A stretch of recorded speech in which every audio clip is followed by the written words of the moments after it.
Welcome to the latest episode of the Informing Choices mini-pod.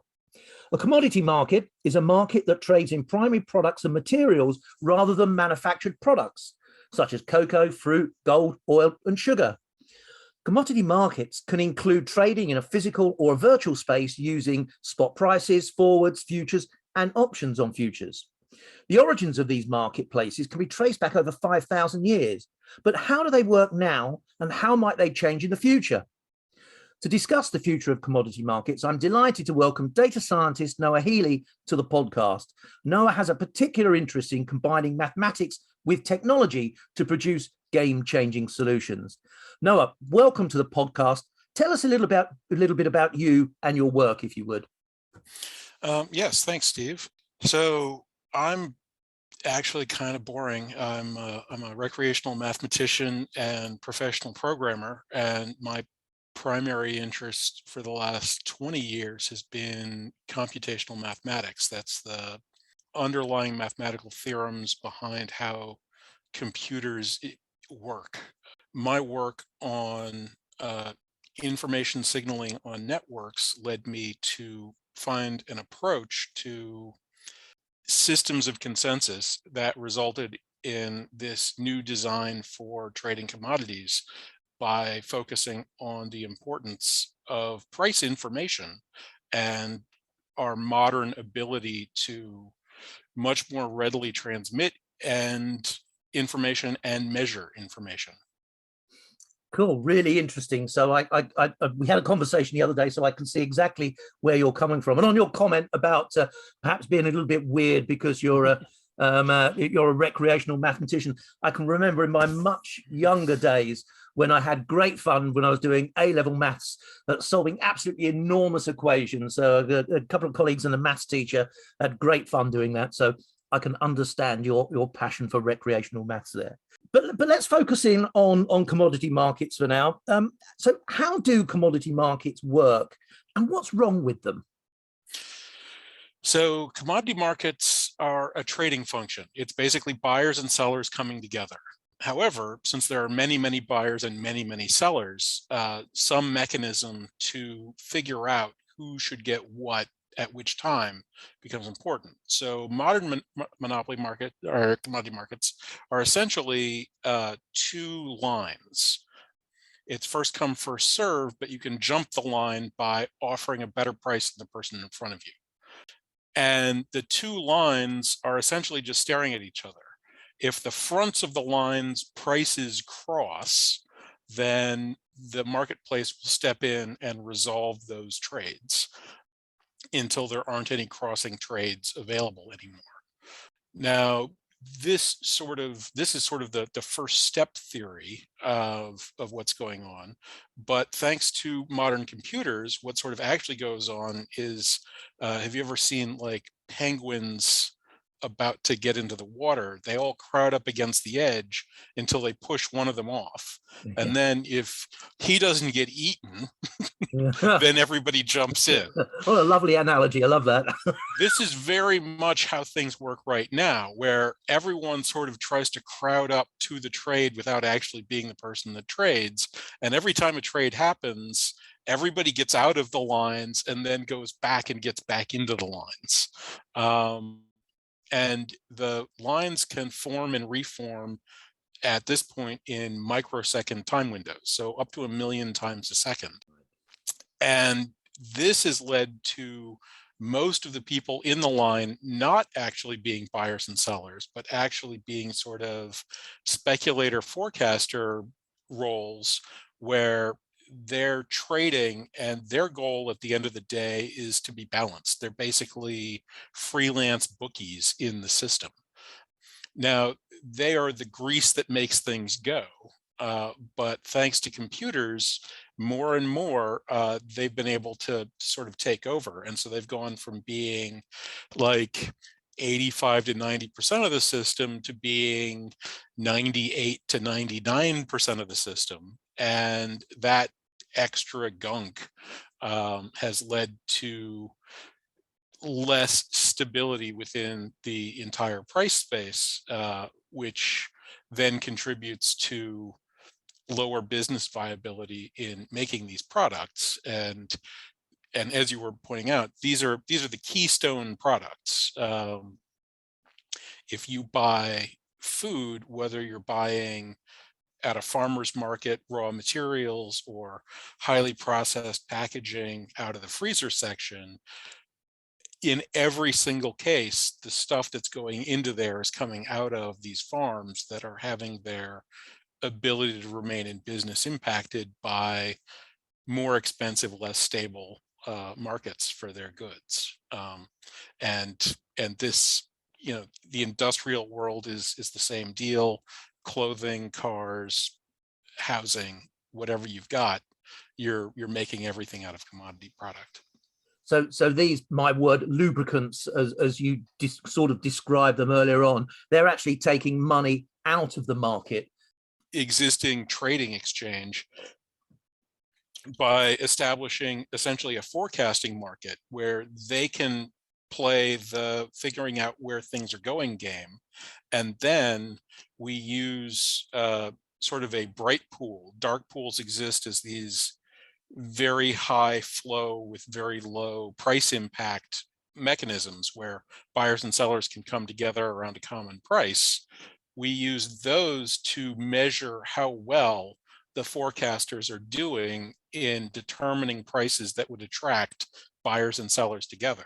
And then, because we are striping their forecasts across the entire marketplace, we can offer them leverage not just against whatever random counterparty they happen to get matched up with in the sort of scrum lines that exist right now, but in fact, automatically leverage them across the entire marketplace, giving them radically higher rates of return while still containing the costs of the whole system. So that point that you mentioned at the start of the answer to this question about looking at the price and the forecast and kind of matching those up more closely, is that in essence about monitoring the market and learning really quickly and then applying those learnings much sooner than maybe a traditional market might do? Well, sooner is essentially impossible to do for existing markets. So the entire issue with existing markets is they're now moving so quickly that actual trade cannot keep up. Right. Physical movement of goods over a microsecond, even if you could transmit at the speed of light, would be about 300 meters. We can't transmit anything even close to the speed of light. So, no good there. And human consciousness, forget microseconds, it takes humans multiple milliseconds to make decisions. And that's under sort of very specific high trained situations. Most people take minutes or hours or a day. And the important thing to understand is that the market is about those human decisions and those physical movements in space. And so right now, that speed is basically about attracting the interests of the lubricants. And by changing their interest to align with the speeds and times required of the actual marketplace, what we actually get isn't sort of quicker and consequently worse systems. What we get is matched systems, ones that meet the needs that are actually available and are producing information at a rate that is human digestible and human decidable, rather than something that only machines can engage with and then only actually talks about things that can never actually happen. Right. I mean, I guess some people would hear some of the things you're talking about here and apply the idea of artificial intelligence as something that underpins the platform. Would you use those words to describe what your idea is looking to produce, or is it something subtly different? That is actually quite fair. It is interesting to note that existing markets are in fact an artificial intelligence themselves. The marketplace that we presently use does not use the sort of Newtonian descent that modern neural net technology, which is quite exploded, uses in order to optimize itself. It uses something called hill climbing instead. My system also essentially goal is to create this kind of super mind, which is what the market's all about, a way for many, many human minds to combine into a sort of single view of the world. But what my approach is based off of is actually a competition of algorithm. Right. So whereas existing artificial intelligence and existing marketplaces both use a fixed algorithm against some set of nodes that are working to try to create this thing. My system operates off of a meta algorithm, if you like, that allows the individual nodes to essentially propose their algorithms to the system and agglomerates those together into a super algorithm that emerges as the result of its use. And so if the best that it's possible to do is the existing market hill climbing, then everyone will do that, and we will have a hill climber. If there's some way to incorporate more modern neural net systems, then we will have an agglomeration of those things. If other people come up with other new ideas for how to gather information about the real world and translate it into price information, then their ideas will get incorporated into that marketplace to the degree that they aid the marketplace in the operation of its actions. Right, right. So one of the things I'm thinking right now is if we're talking about kind of a fairly radical shift in how markets operate, then what might we see, for example, in 10 years' time? How will these kinds of technologies, do you think, influence the changing nature of the marketplaces? And perhaps what other drivers might we see that change the nature of commodity marketplaces by 2030? Well, first off, my goal is lowering costs. And by lowering the cost of a service, you essentially just make it more valuable, as long as you're not degrading, whatever it actually is. Going to the doctor when you're sick is great. Going to the doctor when you're sick for half as much money is greater. So right away, that lowered cost creates a great deal of economic opportunity, both by making producing these primary commodities a higher rate of return business and therefore a more attractive thing for people to get into, but then also by increasing the total amount of primary products that are produced so that you can enter new marketplaces without having to displace existing established players. So that's a big effect. But there are other ancillary effects as well. Right now, the markets do have this tension between stability and instability that causes a lot of issues, especially as market players have become the economically and in some cases politically dominant elements in many countries. And so their interest in having instability isn't actually that great for the general interest in having stability. One of the things to appreciate about, say, bouts of hyperinflation throughout history is that the people who essentially were in charge of the printing presses were making bank every day along the way.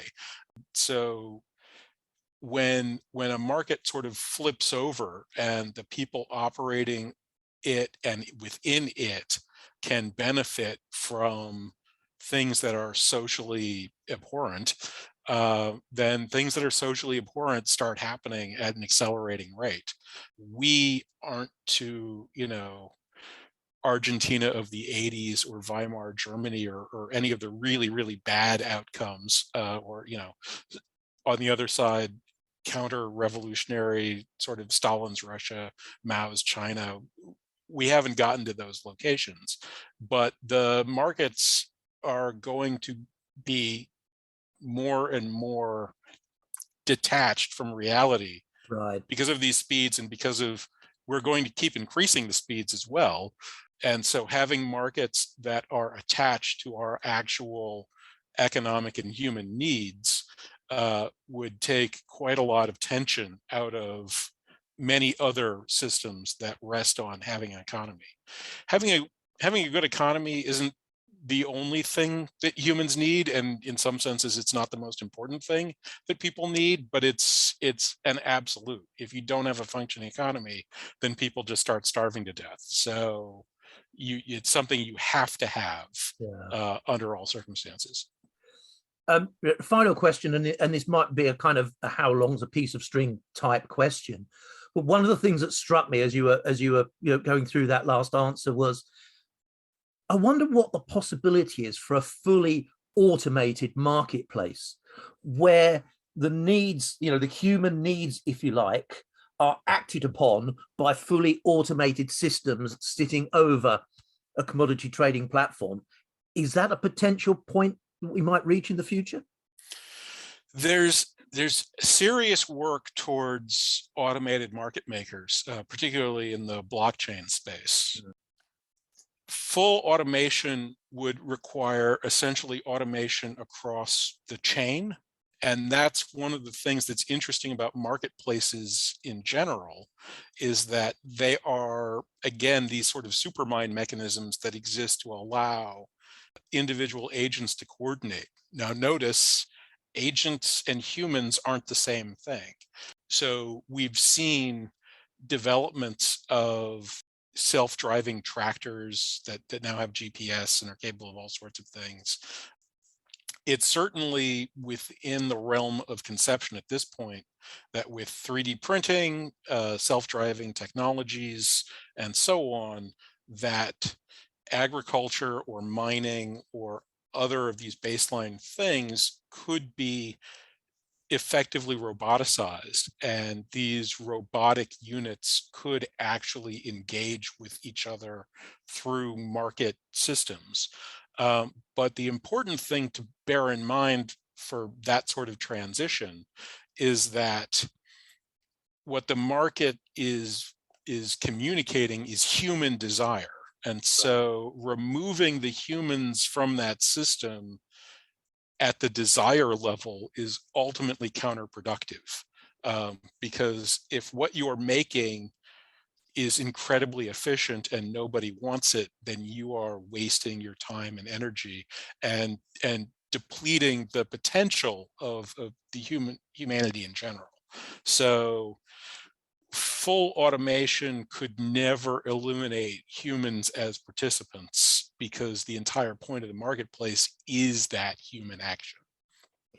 Absolutely fascinating. I'm always really curious when conversations start off in one place and end up in another. Noah, thank you so much for your time. That's been absolutely fascinating. And thank you, everyone, for listening. Do let your friends and colleagues know about the Informing Choices mini-pod, and there'll be another episode along very soon.